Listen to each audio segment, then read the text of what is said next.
Doing a little work here on the Zx11. I developed a miss on cylinder number 4, and I pulled out the plug, and it was a little bit fouled. And these plugs were really old; they'd been in there a long time. I had C9 EKs in there with the dual electrode that they use in the Zx7, and I've gone back to the C9E, which is the standard plug on the Zx11, and I set them at 7,000, so hopefully that miss will be resolved.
Seems better. I mean, it's a 30-year-old bike, and these old CV carbs are very temperamental.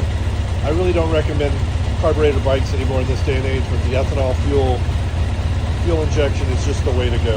They're too difficult to maintain. You literally have to drive them every few days, or the ethanol starts evaporating, the carbs gum up. You have to have Viton rubber seals and needles in the carbs. They just won't hold up to the ethanol. And as good as this thing runs, it's the last few years that I have messed with it, it's always been extremely temperamental. Well, that's about it for this one. It's back up and running. So hopefully the rest of my parts will get here this week on the R1, and we can get this engine together. Unfortunately, Partzilla, they didn't ship because of some circlips. But I'd rather get it all at once anyway. All right, take care, everyone. Thanks for watching.